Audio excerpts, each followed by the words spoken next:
Good afternoon, seniors. Welcome to another episode of Reading with Mr. Henry. I'm so glad you're here today. Oh man, you've given me a reason to shave and brush my teeth and put on some real clothes. And so I'm glad you're here this afternoon. Listen, if you haven't read Act 3, Scene 2 yet, go ahead and stop the video now. You go do that and come back. We'll be here. For the rest of you, I want to do two things. I want to do a little review of Act 3, Scene 2, and I want to read Act 3, Scene 3 with you. And so if you'll take your handy-dandy copy of Hamlet, whatever text you're using, and let's open to Act 3, Scene 2, and I'm on page 205 in the Barnes & Noble edition, around line 60 or so. Horatio comes back to help Hamlet. And before the play within the play begins, Horatio, he's greeted by Hamlet. And it's a long greeting. It's the speech that begins, "Nay, do not think I flatter." But this is one of those little parts that, yeah, you could probably take it out and the plot would remain unharmed. But I think there's something important here if you want to understand Hamlet and perhaps even yourself. He tells Horatio at around line 60. He says at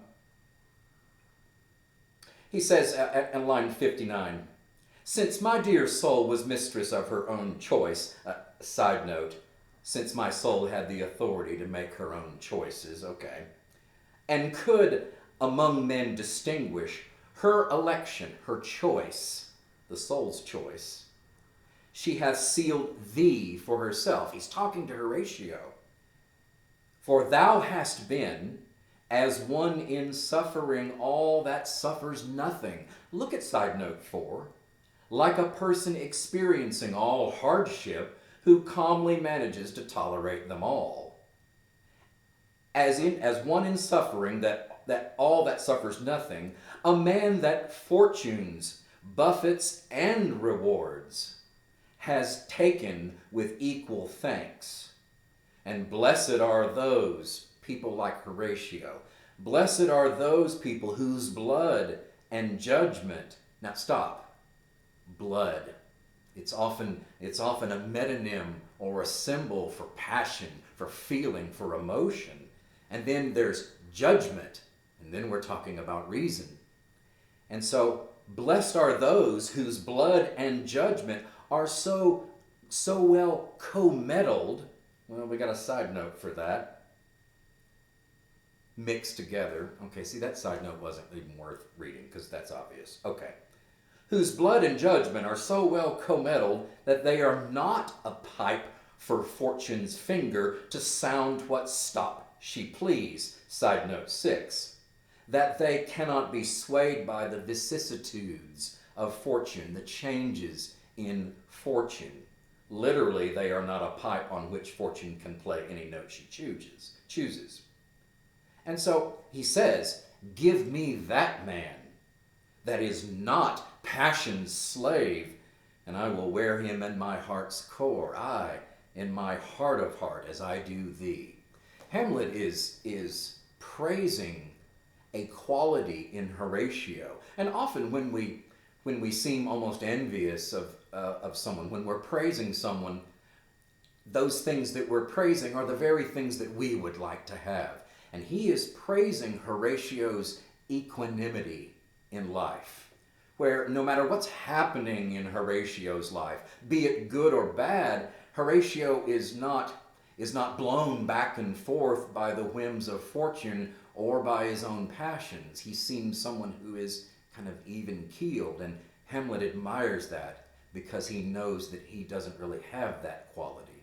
If you haven't picked it up yet, Hamlet is a mercurial character. He's here, and then he's here, and he's hard to keep up with. I would imagine it would be very difficult to be a friend of Hamlet's. He would ask very much of us, and he would be hard to keep up with emotionally. Now, after he greets Horatio, of course the play begins, and remember, Hamlet has already said early in the play, in Act 1, that he might put on an antic disposition.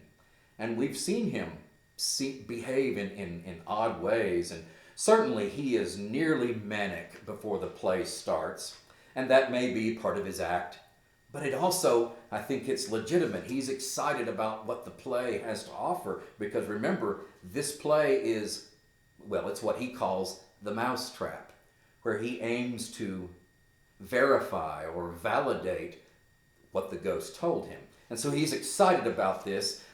He treats Ophelia, well, rather poorly in a way. He's too forward with her. And if you read some of the side notes, you know what I'm talking about. But after the play, or actually during the play, it's important that we take a look at what the player queen and the player king say to each other. And so go to page 217 in the Barnes & Noble. For the rest of us, it's about line 170, or actually about line 165, where the player king has explained to his queen, to his wife, that he's ill, that he will probably die soon. And at the top of that page, around line 165, the player queen says, "Such love must needs be treason in my breast," because the player king had just referred to her finding a new husband after he's gone. And she says, "Oh, such love must needs be treason in my breast. In second husband let me be accursed. None wed the second, but who killed the first." And if you see the side note, no woman should marry a second time except one who has killed her first husband. Now, don't misunderstand. Hamlet nor anyone else is accusing Gertrude of being involved with her husband's death. But this is simply to point out that the queen feels extremely strongly that she will not marry again. And of course, the player king responds at line 174, and he says to his player wife on stage, this is the play within the play, "I do believe you think what now you speak, but what we do determine or vow, oft we break. Purpose is but the slave to memory." Side note 3. Good intentions can only be kept if they're remembered. And he goes on to say, "Of violent birth but poor validity." Side note 4.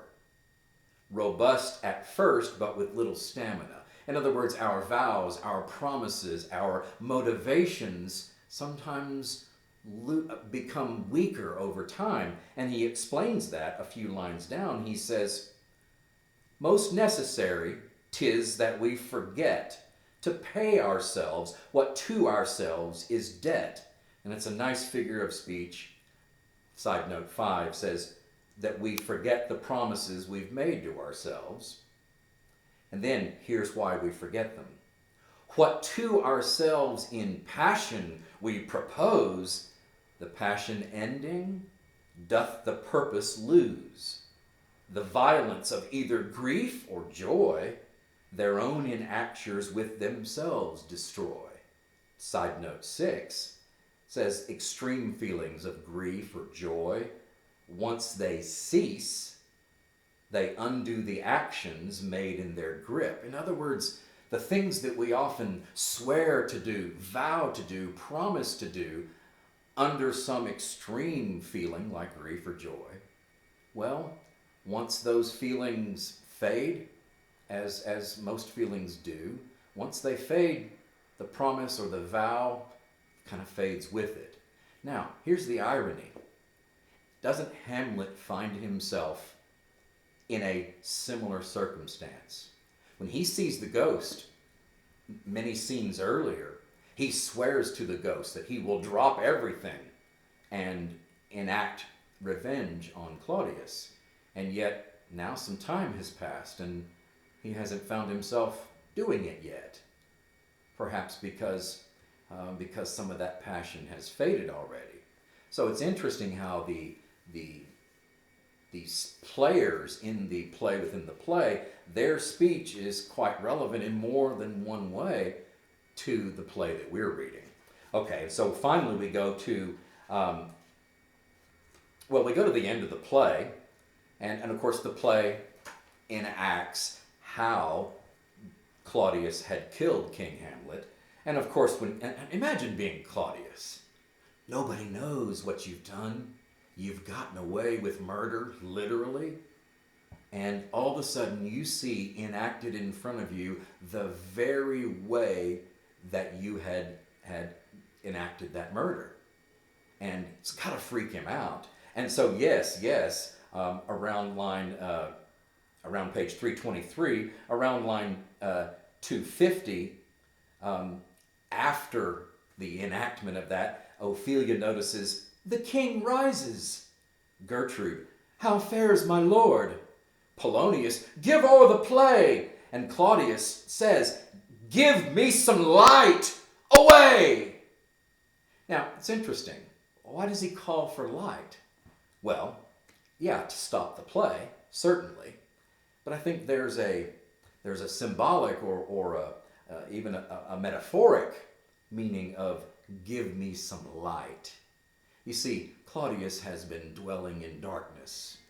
The minute he undertook to kill his own brother, that plunges him into a world of darkness. And that world of darkness can kind of swallow one up. So even one as seemingly devious as Claudius realizes that he's getting lost in the darkness, and he asks for light to come in. And of course, he runs off, and Hamlet's ecstatic because he's gotten the evidence that he wants to get. And to end our little review of Act 3, Scene 2, we'll go to the very end, in which Polonius has summoned Hamlet to his mother. On the last page of Act 3, Scene 2, it's around line 365. And notice the stage directions here. It says, "All but Hamlet exit." And we've got a short soliloquy here. And he says, and he's been quite manic and singing with the players and celebrating the fact that his play freaked Claudius out. He's been celebrating, but his tone immediately switches when everybody leaves. And he says, "'Tis now the very witching time of night, when churchyards yawn and hell itself breathes or breaks out contagion to this world. Now could I drink hot blood and do such business as the bitter day would quake to look on." Stop there. Man, doesn't he sound completely devoted and completely motivated to go and do the thing that the ghost asked him to do, to avenge his father's death. And so his words are strong here, but he does say, "Soft," speaking to himself, "soft now to my mother. O heart, lose not thy nature. Let not ever the soul of Nero enter this firm bosom." Stop there. This is worth reading. Side note 5, the 1st century AD Roman emperor who murdered his mother by ripping open her womb, according to some sources, to see where he had come from.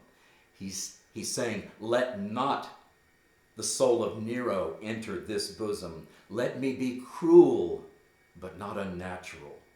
I will speak daggers to her, but use none.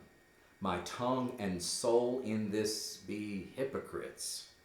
How in my words somever she be shent, in other words, however my words rebuke her, to give them seals never my soul's consent. Side note 6. However might she be rebuked by my words, do not ever let my soul act upon them. And so, yes, he's got things to say to Mom. They haven't had a discussion in this whole play about what's happened in their lives in recent weeks and months. And so he's going to talk to his mother. But he sort of reminds himself, she's my mother.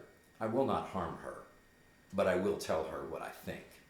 And so we go now to Act 3, Scene 3. Enter Claudius with Rosencrantz and Guildenstern. Claudius says to them, I like him not. Remember, this is right after the play. I like him not, nor stands it safe with us to let his madness range. Therefore prepare you. I your commission, your orders, will forthwith dispatch, and he to England shall along with you. In other words, he's going to carry out the plan that he had mentioned to Polonius. I'm going to send him to England, and I'm going to do it now. Claudius is nervous. Claudius is a little paranoid because that's what guilt does to you. And he's got a problem with Hamlet. And so he says, and he to England shall along with you.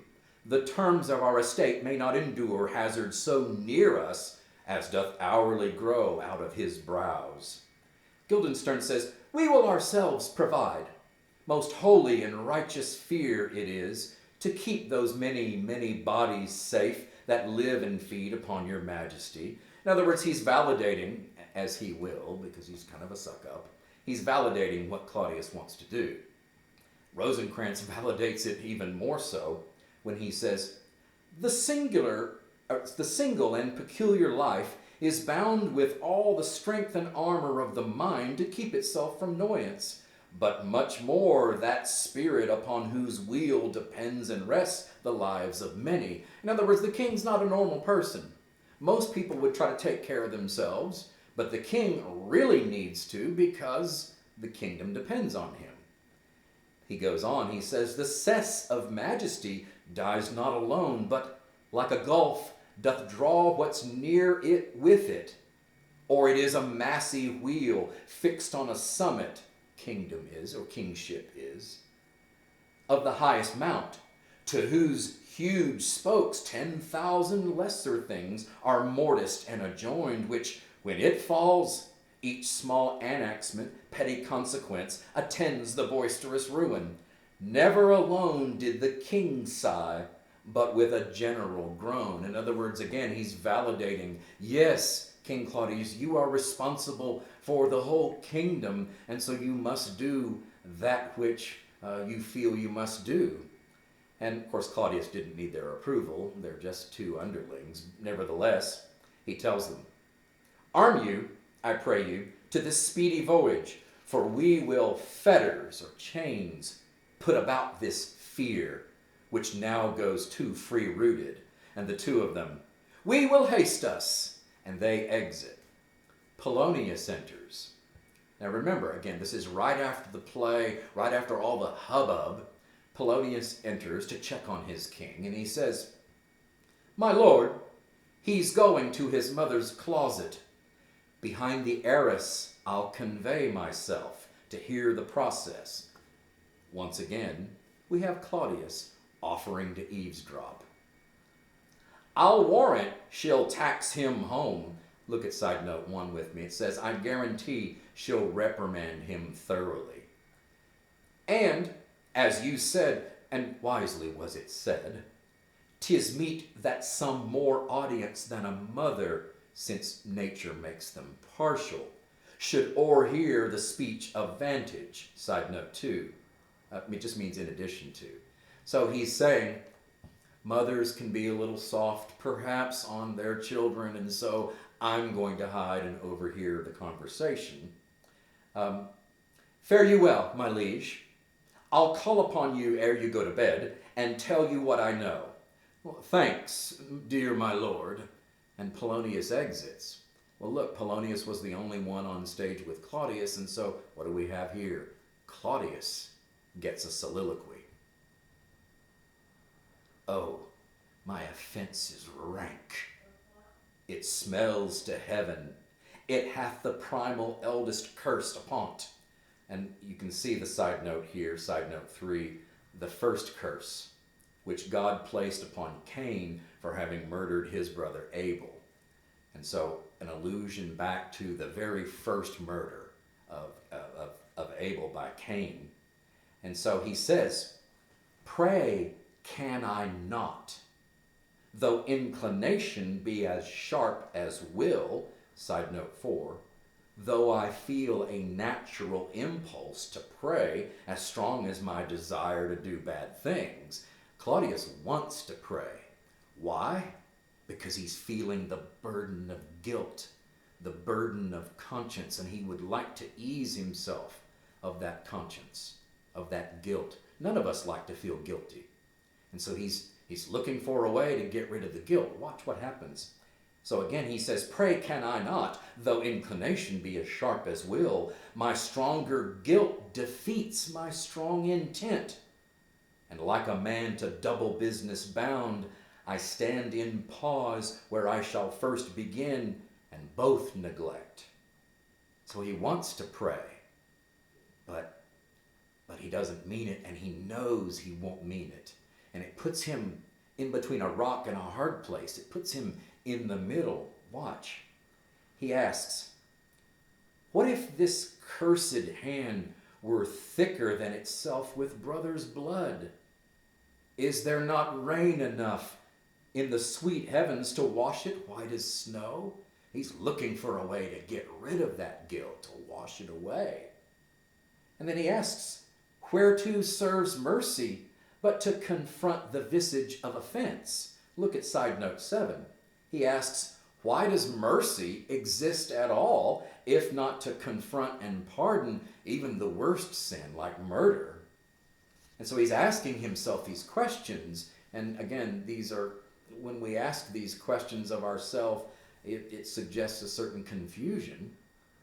And so he goes on to ask, "And what's in prayer but this twofold force? To be forestalled ere we come to fall, or pardon being down?" And this is important. Read this side note with me. "And what is the use of prayer except this double purpose? To prevent us from sinning?" Okay, it does that. "And to forgive us once we have sinned?" Okay, it may do that. And so you can tell he's about to pray, or he's getting close. And then he says, "Then I'll look up. My fault is past. But oh, what form of prayer can serve my turn? Forgive me my foul murder." He's about to pray, but then he doesn't even know what words could come out of his mouth, like, "Oh, please forgive me for killing my brother." He can't even bring himself to say it. And he says, "That cannot be, since I am still possessed of those effects, those results for which I did the murder. My crown, my own ambition, and my queen. May one be pardoned and retain the offense?" In other words, he's talking about what's often referred to as repentance. Not only being sorry for some action, for something we've done, but turning away from that thing. And it doesn't seem that he wants to turn away. And so he goes on to say, "In the corrupted currents of this world, offense's gilded hand may show by justice." Read the side note. You know gilded has something to do with gold. Read the side note with me. "The gold-filled hand of a criminal may exist side by side with justice, and oft 'tis seen the wicked prize itself buys out the law." Well, okay. Is it ever possible that in justice systems, people could be paid off to look the other way? Or people could be bribed to consider someone innocent who was guilty? Does that ever happen? Yeah, it does. It does. But look at what he says. He had qualified it in saying, "in this world. But 'tis not so above. There is no shuffling. There is no shuffling. There the action lies in his true nature." Look at side note 5. "Legal proceedings are carried out properly, and deeds appear according to their true nature." There's no hiding. There's no hiding behind money or prestige or power. He says, "'Tis not so above.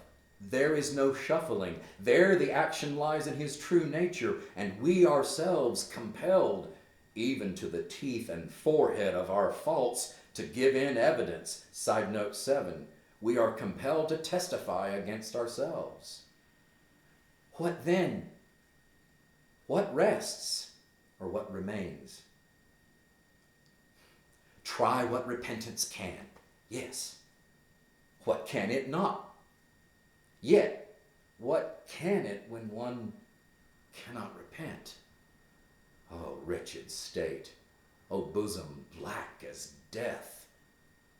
Oh, limed soul, that, struggling to be free, art more engaged. Help, angels! Make an attempt. Bow stubborn knees, and heart with strings of steel, be soft as sinews of the newborn babe. All may be well. He's struggling here. He's struggling with his own guilt, his own conscience, and he wants to pray for forgiveness, but he knows that he wouldn't mean it, and he knows that it wouldn't be genuine. Now, the point here that I want to make is that he never does pray in this, but he's certainly trying to get himself to that. And right then, who walks in? Enter Hamlet with a drawn sword. And to himself he says, now might I do it. But now is a praying, and now I'll do it. And so it goes to heaven. And so I am revenged. No, that would be scanned. And by scanned he means considered. No, I need to think about this. A villain kills my father, and for that I, his sole son, do this same villain send to heaven? Why, this is base and silly, not revenge. He took my father grossly, full of bread. Side note. He took my father as he was enjoying worldly pleasures, spiritually unprepared for death. You remember the ghost explaining that he was murdered in his garden without the possibility for any last confession, with unconfessed sins still on him. And Hamlet's seeing no, because what does Claudius look like he's doing? He looks like he's praying. And so he says, this is base and silly, not revenge. Took my father grossly, full of bread, with all his crimes broad blown, as flush as May. And how his audit stands, who knows except heaven? In other words, how it stands with my father's soul, I'm not sure. Because you remember the ghost said, I can't tell you about where I am right now. But he does say, but in our circumstance and our course of thought, 'tis heavy with him. And then am I then revenged to take him, Claudius, in the purging of his soul when he is fit and seasoned for his passage? No. Up, sword, and know thou a more horrid hint, when he is drunk asleep, or in his rage, or in the incestuous pleasure of his bed, at game, a swearing, or about some act that has no relish of salvation in't, then trip him, that his heels may kick at heaven, and that his soul may be as damned and black as hell, whereto it goes. Let's stop there for a second. He's got the opportunity right now, but his mind starts to work, that very, very active mind. And he says to himself, he's praying, I kill him, he goes to heaven. That's not revenge. I want to find him when he's doing something bad and kill him then. Could it be that Hamlet himself is having trouble mustering the motivation to kill Claudius right then when he's praying? And maybe would it be easier motivation to watch Claudius do something bad and kill him then? Hamlet's struggling here. And so he finally says, my mother stays, this physic but prolongs thy sickly days. I'm going to see that side note here. This medicine, both Claudius's prayer and Hamlet's decision to spare him. This medicine but prolongs thy sickly days, speaking to Claudius. And Claudius, of course, doesn't hear Hamlet. Hamlet spoke all of that to himself. Claudius, to himself, says, "My words fly up, my thoughts remain below. Words without thoughts never to heaven go." Again, Shakespeare ends his scene with a couplet, and Claudius is honest with himself, essentially saying, I know I'm not going to mean this prayer, and if I don't mean it, then these words will probably never get to God to begin with, and so I may as well not do it. Ah, the plot thickens. We know that Claudius has a conscience now, and that conscience is grinding on him, and he feels stuck in between wanting to relieve his conscience, but still wanting to keep the spoils of his crime. And in that way, Claudius is very much like Hamlet, stuck between two acts, because Hamlet is stuck between killing Claudius and not killing Claudius, because there's something keeping him from killing Claudius. And so we find both characters, both main characters, on the horns of a dilemma, in a crux, and we'll see how that plays out. You can see how this scene ends by setting up the conversation between Hamlet and his mother Gertrude. And this has been a long-awaited conversation for both of them, I would imagine, and it's going to be some of the height of the drama of the play. Thank you for joining me. Check out the next video in which we look at Hamlet's visit with his mother. You guys have a good day.